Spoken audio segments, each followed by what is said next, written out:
السلام علیکم ورحمۃ اللہ وبرکاتہ۔ واقعہ سورہ الکہف میں ان دو مردوں کا اور ضمن میں کچھ اور تفصیلات آپ کے ساتھ آج شیئر کرنا چاہتا ہوں۔ اسی کڑی کی آج تیسری قسط ہے۔ سورہ الکہف کی تفسیر میں ہم آیا نمبر 33 سے لے کر 44 تک دیکھ رہے ہیں۔ وَاضْرِبْ لَهُمْ مَثَلَ الرَّجُلَيْنِ، یہ مثال ہے اس آدمی کے لیے جو دنیا کے ساتھ عزت حاصل کرتا ہے اور مومنین کے ساتھ بیٹھنا پسند نہیں کرتا۔ تو یہاں اللہ سبحانہ و تعالی جو ارشاد فرمایا ہے اس سے بالکل پہلے آیت میں وَاصْبِرْ نَفْسَكَ، یہ بالکل اس سے جڑی ہوئی بات ہے، کیونکہ وہاں پر بھی کفار مکہ میں سے وہ لوگ جو حضور صلی اللہ علیہ وآلہ وسلم کے پاس آ کر بیٹھنا چاہتے تھے، یا مدینہ میں بھی ایسے لوگ تھے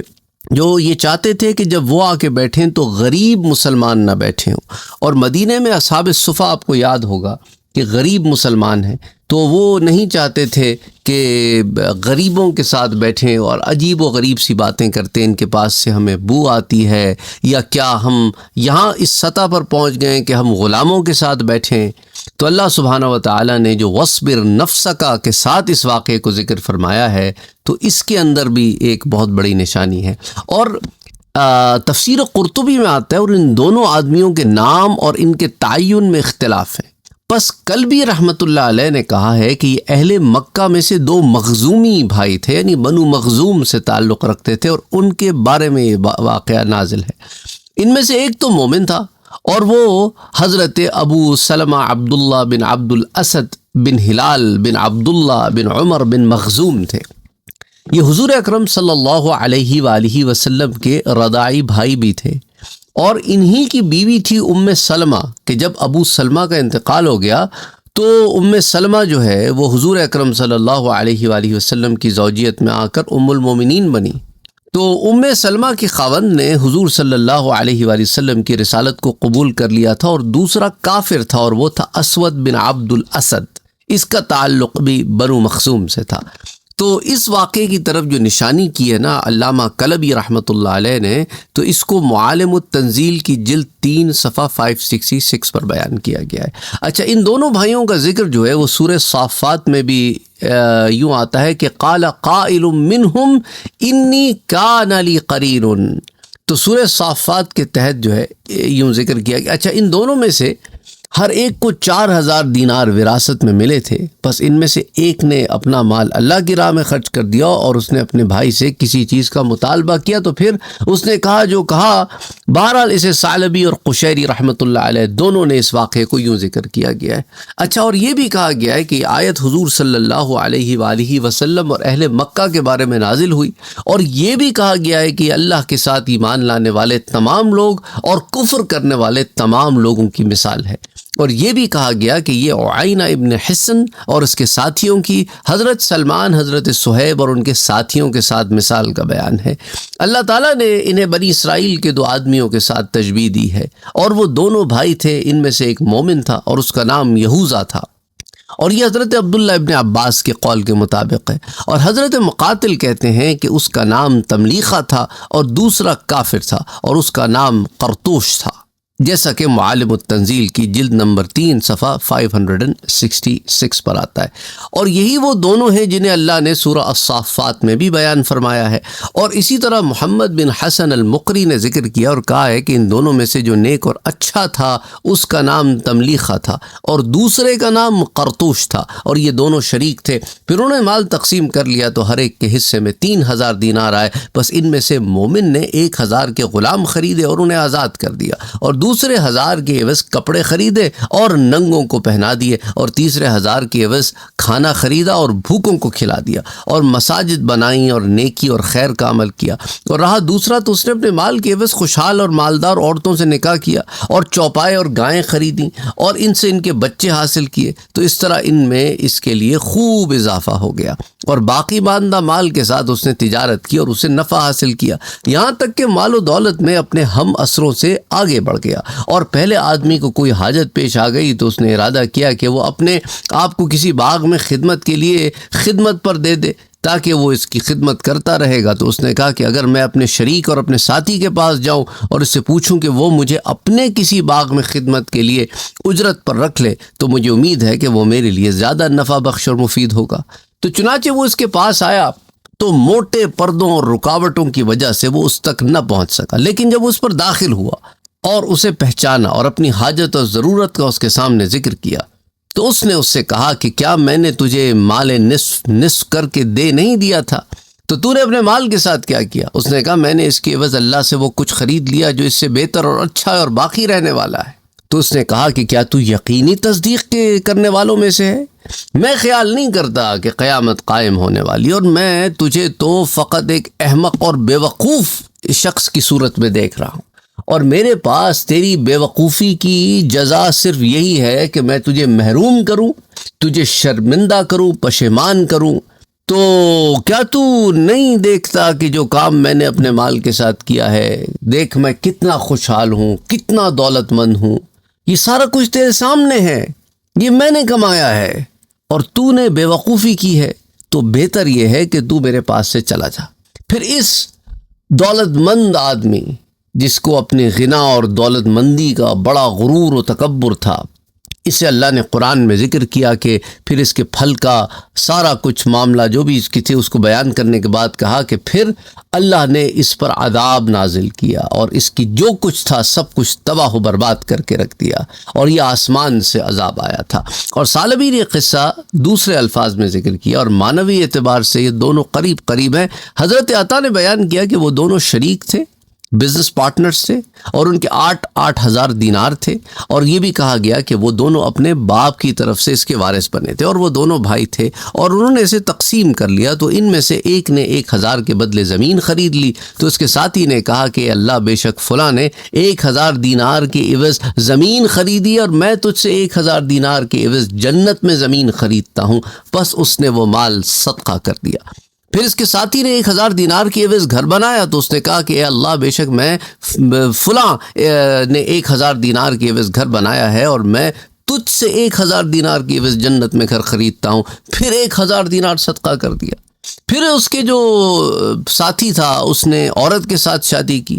اور اس شادی پر 1,000 دینار خرچ کر دیے۔ تو اس مومن نے کہا کہ اللہ بے شک فلاں نے 1,000 دینار کے عوض ایک عورت سے شادی کی، اور میں تجھ سے 1,000 کے عوض جنت کی عورتوں کا رشتہ طلب کرتا ہوں، اور پھر 1,000 دینار صدقہ کر دیے۔ پھر اس نے 1,000 دینار جو امیر تھا اس نے اس کے بدلے خدام خریدے، ساز و سامان خریدا، اور یہ کہتا ہے کہ اے اللہ اس نے تو یہ کام کیا، لیکن میں تجھ سے 1,000 دینار کے عوض جنت کا ساز و سامان اور خادم خریدتا ہوں، چنانچہ 1,000 دینار وہ بھی صدقہ کر دیے۔ اچھا، پھر اسے کوئی شدید حاجت پیش آ گئی، تو اس نے کہا شاید میرا ساتھی میرے ساتھ نیکی کرے گا۔ چنانچہ اس کے پاس آیا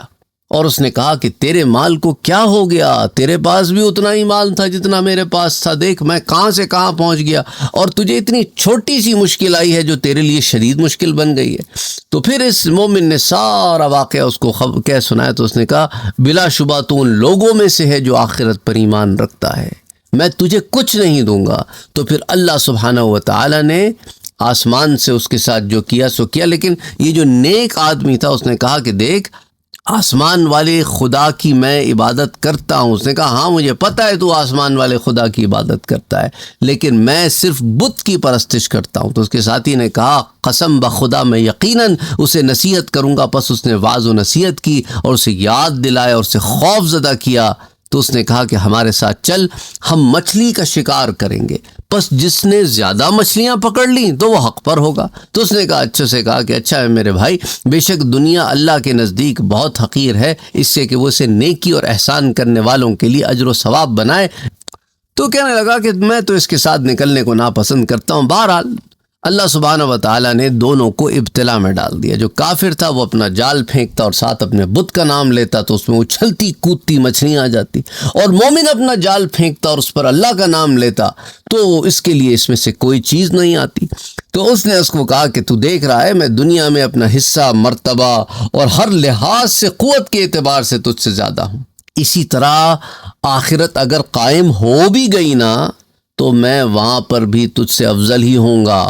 اچھا، ان پر جو فرشتہ مقرر تھا اس نے آواز بلند کرنی شروع کی تو اللہ سبحانہ و تعالی نے جبرائیل علیہ السلام کو حکم دیا کہ اس آدمی کو جو مومن ہے اسے پکڑ لے اور اس کو جنتوں کی طرف لے جائے اور مومن کو اس کے مراتب اور گھر دکھائے۔ پس جب اس مومن نے اپنے مراتب اور اپنے گھر دیکھ لیے جو اللہ نے اس کے لیے تیار کیے تھے تو اس نے کہا، اے میرے رب، تیری عزت کی قسم، اسے کوئی نقصان نہیں دے گا جو کچھ اس نے دنیا میں پا لیا، اس کے بعد کہ اس کا انجام اور ٹھکانہ یہ ہے۔ اچھا، ساتھ ہی ساتھ حضرت جبرائیل علیہ السلام نے اس مومن کو اس جہنم میں وہ جو کافر تھا نا اس کی منزلیں بھی دکھائیں۔ تو اس وقت اس نے کہا کہ اے میرے رب، تیری عزت کی قسم، اسے کوئی نفع نہیں دے گا جو کچھ دنیا میں اسے حاصل ہوا ہے، اس کے بعد کہ اس کا ٹھکانہ یہ ہے۔ پھر اللہ نے مومن کو موت دے دی اور کافر کو اپنے عذاب کے ساتھ ہلاک کر دیا۔ پس جب مومن نے جنت میں اقامت اور ٹھکانہ حاصل کیا اور وہ کچھ دیکھا جو اللہ نے اس کے لیے تیار کیا تھا، تو یہ جنتی اپنے جنتی ساتھیوں کے ساتھ بیٹھا ان سے پوچھنے لگا کہ انی کان علی قرین، یہ سورہ صافات میں آتا ہے کہ ایک میرا جگری دوست ہوا کرتا تھا، یقول انک لمن المصدقین، ارے تو وہی ہے نا جو قیامت پر یقین رکھنے والا ہے۔ تو اب یہ کنورسیشن ہو رہی تھی تو اس وقت ایک ندا دینے والے نے ندا دی کہ یہ اے اہل جنت، کیا تم جھانک رہے ہو؟ پس وہ جہنم کی طرف جھانکا اور اپنے اس ساتھی کو اس نے جہیم یعنی کہ جہنم کی آگ میں دیکھ لیا۔ اس وقت یہ آیات نازل ہوئیں کہ وَاضْرِبْ لَهُمْ مَثَلًا۔ تو اللہ سبحانہ و تعالیٰ نے دنیا میں دو بھائیوں کا حال اس سورہ مبارکہ میں بیان کیا اور آخرت میں دو کا حال سورہ صافات میں اپنے اس قول میں بیان کیا کہ انی کان علی قرین یقول انک لمن المصدقین۔ سورہ الصافات کے مطابق کہ ان آیات کے متعلق ابن عطیہ نے کہا اور ابراہیم بن قاسم الکاتب نے اپنی کتاب فی عجائب البلاد میں ذکر کیا ہے کہ بحیرہ تنیس میں یہ دو باغ ہوا کرتے تھے اور یہ دو بھائیوں کے تھے، تو ان میں سے ایک نے اپنا حصہ دوسرے کو بیچ دیا اور اللہ کی اطاعت میں اسے خرچ کر دیا، یہاں تک کہ دوسرے نے اسے عار دلائی اور ان دونوں کے درمیان گفتگو چلتی رہی تو اللہ نے ایک رات میں اسے غرق و تباہ کر دیا، اور وہی اس آیت سے مراد لیا گیا ہے۔ اور یہ بھی کہا گیا ہے کہ بے شک ایک مثال ہے جو اللہ نے اس امت کے لیے بیان فرمائی ہے، کسی سابقہ حالت کی خبر نہیں ہے اور اسے زجر و توبیخ اور ڈراوا بنایا گیا ہے، اور اسے ماوردی نے یوں ہی ذکر کیا ہے جیسا میں نے آپ سے کل ذکر کیا تھا، لیکن سیاق آیت اس کے خلاف پر دلالت کرتی ہیں۔ یہ کوئی صرف مثال نہیں ہے بلکہ واقعتاً ایسا واقعہ پیش آیا۔ اب کن دو لوگوں کے ساتھ یہ واقعہ پیش آیا ہے، اس میں پھر مفسرین کرام کا اختلاف ہے جو میں نے آپ سے بیان فرمایا۔ یہ بھی ہو سکتا ہے کہ ایک سے زائد ایسے لوگ ہوں جن کے ساتھ یہ معاملہ پیش آیا ہو، تو مختلف مفسرین کرام نے مختلف لوگوں کے واقعے جمع فرمائے ہیں اور ان تمام مختلف واقعوں کو پھر بعد کے مفسرین نے اپنی کتابوں میں جمع فرمایا ہو۔ بہرحال یہاں اللہ سبحانہ و تعالیٰ نے ان نعمتوں کا ذکر فرمایا جو میں نے آپ سے بیان کی تھیں کہ اس شخص کو اللہ نے جو حالانکہ وہ کافر تھا اسے اللہ نے کتنی نعمتیں عطا فرمائی تھیں، اور آپ جانتے ہیں کہ ہم اپنے اطراف میں بھی لوگ ایسے کافروں کو دیکھتے ہیں جن کا کفر سر چڑھ کے بول رہا ہے لیکن اس کے باوجود دنیا کی بہت ساری نعمتیں ان کے پاس ہیں۔ تو کچھ مسلمان میسیجز کرتے ہیں، ڈسکریجنگ میسیجز کرتے ہیں، تو ان سب کے لیے کہ بھئی یہ کیا بات ہوئی، ہم اللہ پہ ایمان لاتے ہیں، ہم اللہ کی عبادت کرتے ہیں اور مال ان کافروں کے پاس ہے اور یہ اللہ کو مانتے بھی نہیں، یا مانتے ہیں تو ویسے نہیں مانتے جیسے کہ ماننے کا حق ہے۔ تو دیکھیں اس واقعے میں بھی ہم لوگوں کے لیے ایک بہت بڑی اگزامپل ہے کہ ضروری نہیں ہے کہ دنیا میں جو لوگ سکسیسفل ہیں وہ حق پر بھی ہوں، یہ کوئی ضروری نہیں ہے۔ اس لیے آپ دیکھیں نا، اللہ سبحانہ و تعالیٰ نے جب پورا نقشہ اس شخص کے غاروں کا اس کے باغوں کا کھینچا کہ بھئی اس کے اندر کیا کیا انتظامات تھے، کہ کوئی اگر کسان ہو اور اس کے سامنے یہ چیز پیش کی جائے تو وہ کہے گا کہ واقعی یہ ایک بالکل پرفیکٹ سیٹ اپ ہے کہ اس میں کسی پر کوئی ڈپینڈنسی نہیں ہے، ہر چیز اندر ہی موجود ہے، زرخیز زمین ہے، بہترین مہنگے پھل لگے ہوئے ہیں، کھیتی باڑی ہو رہی ہے، پانی کہ چشمہ بہہ رہا ہے، یو نیم اٹ، ساری چیزیں موجود ہیں اندر ہی۔ اس لیے اللہ سبحانہ و تعالیٰ نے فرمایا وَلَمْ تَظْلِمْ مِنْهُ شَيْئًا، اس سے کوئی چیز کم نہیں ہوئی۔ وَفَجَّرْنَا خِلَالَهُمَا نَهْرًا، اور ہم نے دونوں باغوں کے درمیان ایک نہر جاری کر دی تھی۔ وَكَانَ لَهُ ثَمَرٌ، اور جو یہ ذکر ہے وَدَخَلَ جَنَّتَهُ وَهُوَ ظَالِمٌ لِنَفْسِهِ، ایک دن وہ اپنے باغ میں گیا اور وہ اس حالت میں تھا کہ وہ اپنی جان پر ظلم کرنے والا تھا۔ قَالَ مَا أَظُنُّ أَن تَبِيدَ هَٰذِهِ أَبَدًا، تو کہنے لگا کہ میں نہیں خیال کرتا کہ یہ سرسبز و شاداب باغ کبھی برباد ہوگا۔ تو وَدَخَلَ جَنَّتَهُ کے بارے میں مفسرین کہتے ہیں کہ اس نے اپنے مومن بھائی کا ہاتھ پکڑا اور اسے باغ میں گھمانے لگا اور اسے وہ دکھانے لگا، اور وہ اس حالت میں کہ وہ کفر کے سبب اپنی جان پر ظلم کرنے والا تھا۔ اور یہ جملہ یہاں پر یہ بیان کیا گیا، ظلم سے مراد یہاں کفر ہے کہ اس کفر کے سبب اسے جہنم میں ڈال دیا گیا۔ قَالَ مَا أَظُنُّ أَن تَبِيدَ هَٰذِهِ أَبَدًا، یعنی اس نے اس باغ کے فنا ہونے کا انکار کر دیا، یعنی کہ کسی چیز کے فنا ہونے کا انکار کر دینا محض اس بات کی طرف دلالت ہے کہ یہ سمجھتا ہے کہ یہ دنیا ہمیشہ ہمیشہ رہے گی، اور یہاں پر آخرت کا انکار آٹومیٹکلی امپلائڈ ہے۔ اگر کوئی شخص یہ سمجھتا ہو کہ دنیا ہمیشہ رہے گی تو آخرت کا منکر ہو گیا، اور پھر بعد میں اس نے اس کی وضاحت بھی کر دی اگر ہوا بھی ایسا کہ آخرت قائم ہو بھی گئی، اس کے بارے میں شک ہے اسے۔ وَمَا أَظُنُّ السَّاعَةَ وَمَا أَظُنُّ السَّاعَةَ قَائِمَةً، میں خیال نہیں کرتا کہ کبھی میں دوبارہ زندہ کیا جاؤں گا۔ وَلَئِن رُدِدتُّ إِلَىٰ رَبِّي، یعنی اگر دوبارہ زندہ کیا گیا تو جس طرح اس نے مجھے دنیا میں نعمتیں عطا فرمائی ہیں وہاں پر بھی، یعنی ایک اپنی طرف سے دماغ بنایا ہوا ہے، ذہن بنایا ہوا ہے، کوئی اس کے پاس اس ضمن میں کوئی دلیل موجود نہیں ہے۔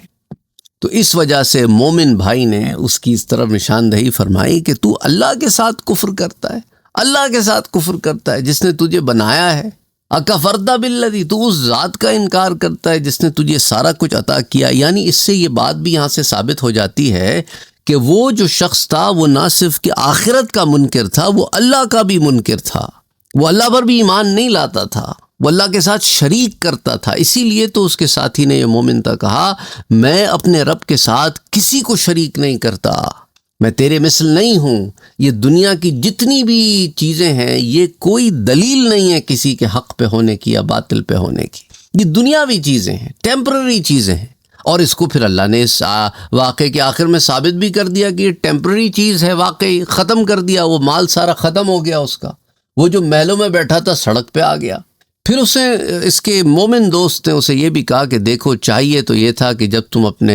باغ میں داخل ہوئے وَلَوْلَا إِذْ دَخَلْتَ جَنَّتَكَ قُلْتَ مَا شَاءَ اللَّهُ لَا قُوَّةَ إِلَّا بِاللَّهِ، تمہیں چاہیے تھا کہ تم یہ کہتے کہ سارا کچھ جو کچھ ہے وہ اللہ کی طرف سے مجھے دیا گیا ہے، اور کسی میں کوئی قوت و طاقت نہیں ہے کہ کچھ کر سکے سوائے اس کے جو اللہ سبحانہ و تعالی چاہے۔ حضرت عائشہ صدیقہ رضی اللہ تعالیٰ عنہ بیان فرماتی ہیں کہ جب آدمی اپنے گھر سے باہر نکلے تو اسے چاہیے کہ کہے بسم اللہ، تو فرشتہ کہتا ہے تیری رہنمائی کر دی گئی، اور جب کہے ماشاء اللہ تو فرشتہ کہتا ہے تجھے بے نیاز کر دیا گیا، اور جب کہتا ہے کہ لا قوت الا باللہ تو فرشتہ کہتا ہے تو بچا لیا گیا۔ اور اسے امام ترمذی نے حضرت انس ابن مالک کی حدیث سے نقل کیا، انہوں نے بیان کیا کہ حضور صلی اللہ علیہ وآلہ وسلم نے فرمایا کہ جس نے کہا جب وہ اپنے گھر سے باہر نکلا بسم اللہ توکلت علی اللہ لا حول ولا قوت الا باللہ، تو اس سے کہا جاتا ہے تجھے بے نیاز کر دیا گیا اور تجھے بچا لیا گیا، اور اس سے شیطان دور ہو جاتا ہے۔ جامع الترمذی کتاب الدعوات میں یہ حدیث آتی ہے۔ اچھا، امام ابی داؤد نے سنن میں کتاب الادب میں اس سے ملتی جلتی ایک حدیث روایت کی اس اضافے کے ساتھ کہ پس اس کے لیے فرمایا کہ تیری رہنمائی کر دی گئی، تجھے بے نیاز کر دیا گیا اور تجھے بچا لیا گیا۔ اور ابن ماجہ نے حضرت ابو ہریرہ سے ایک حدیث ذکر کی ہے کہ حضور اکرم صلی اللہ علیہ وآلہ وسلم نے فرمایا کہ جب آدمی اپنے گھر کے دروازے سے اپنے حویلی سے کے دروازے سے باہر نکلتا ہے تو اس کے ساتھ دو فرشتے ہوتے ہیں جو اس کے ساتھ مقرر ہیں، پس جب وہ کہے بسم اللہ تو وہ دونوں کہتے ہیں تیری رہنمائی کر دی گئی، اور جب وہ کہے لا حول ولا قوت الا باللہ تو وہ کہتے ہیں تجھے بچا لیا گیا، اور جب وہ کہتا ہے توکلت علی اللہ تو وہ کہتے ہیں کہ تجھے بے نیاز کر دیا گیا۔ فرمایا پس اس کے دو ساتھی اس سے ملاقات کرتے ہیں اور وہ کہتے ہیں تم اس آدمی سے کیا ارادہ رکھتے ہو، حالانکہ اسے ہدایت دی گئی ہے اور اسے بچا لیا گیا ہے اور اس کو بے نیاز کر دیا گیا ہے۔ سنن ابن ماجہ کی روایت ہے، کتاب الدعاء ما يدعو الرجل اذا اخرج من بیتہ۔ امام حاکم علوم الحدیث میں بیان فرماتے ہیں کہ محمد ابن اسحاق ابن خزیمہ سے حضور اکرم صلی اللہ علیہ وآلہ وسلم کی اس ارشاد کے بارے میں پوچھا گیا، جنت اور دوزخ نے باہم جھگڑا کیا تو اس یعنی جنت نے کہا کہ مجھ میں تو ضعفاء داخل ہوں گے، تو یہ ضعیف کون ہیں؟ تو انہوں نے فرمایا وہ ہے جو اپنے آپ کو دن میں 20 مرتبہ یا 25 مرتبہ لا حول ولا قوت کے ساتھ بری کراتا ہے۔ اور حضرت انس بن مالک نے بیان کیا کہ حضور صلی اللہ علیہ وآلہ وسلم نے فرمایا جو کسی شے کو دیکھے اور وہ اسے بھلی اور خوبصورت لگے تو وہ کہے ماشاء اللہ لا قوت الا باللہ، تو اسے نظر نقصان نہیں پہنچائے گی۔ اور ایک قوم نے کہا کہ کوئی نہیں ہے جس نے ماشاء اللہ کہا تو پھر کوئی شے بھی اسے پہنچی مگر وہ اس کے ساتھ راضی ہوگا۔ تو اس لیے کوئی چیز اچھی معلوم ہو تو فوراً کہو ماشاء اللہ لا قوت الا باللہ۔ اور روایت ہے کہ جس نے 4 قول کہے وہ 4 سے محفوظ رہے گا، جس نے یہ کہا کہ وہ نظر بد سے محفوظ ہو گیا، اور جس نے کہا کہ حسبنا اللہ ونعم الوکیل، یہ سورہ آل عمران کی آیا ہے، وہ شیطان کے مکر سے محفوظ ہو گیا، اور جس نے کہا وَأُفَوِّضُ أَمْرِي إِلَى اللَّهِ سورہ غافر میں وہ لوگوں کے مکر سے محفوظ ہو گیا، اور جس نے کہا لا الہ الا انت سبحانک انی کنت من الظالمین تو وہ غم سے محفوظ رہے گا۔ اچھا، پھر جب عذاب بھیجا گیا نا تو یرسل علیہا حسبانا، تو حسبانا آسمان سے عذاب کے لیے استعمال ہوتا ہے، اور اس کا واحد جو ہے وہ حسبانہ ہے۔ یہ اخفش، قطبی اور ابو عبیدہ کا قول ہے، اور ابن عربی کہتے ہیں کہ الحسبانہ کے معنی بادل ہے، اور الحسبانہ کے معنی تکیہ بھی ہے، اور الحسبانہ کا معنی صاعقہ یعنی بجلی کی کڑک بھی ہے، اور جوہری کہتے ہیں کہ الحسبان یہ ضمے کے ساتھ ہے یعنی اس کے اوپر پیش لگا ہوا ہے تو اس کے معنی عذاب کے ہوں گے، اور ابو زیاد الکلابی کہتے ہیں کہ زمین پر مکڑی غالب آ گئی تو اس کے لیے بھی ہم حسبان کا ورڈ استعمال کرتے ہیں، اصاب الارض حسبان، حسبان، اور حسبان کا جو معنی حساب کے معنی میں بھی آتا ہے۔ اور اللہ نے فرمایا الشمس والقمر بحسبان، اور یہاں حسبان کی پھر یہی تفسیر بیان کی گئی ہے، اور زجاج کہتے ہیں کہ الحسبان حساب سے ہے، یعنی وہ اس پر حساب کا عذاب بھیج دے، اور یہ اس کا حساب جو کچھ تیرے ہاتھوں نے کمایا اعمال کیے۔ اور الحسبان سے مراد چھوٹے تیر بھی ہوتے ہیں جو ایک ہی بار میں پھینکے جاتے ہیں، اور پھر جب اس کی پراپرٹی، اس کی ایسٹ، اس کے مال پر عذاب آیا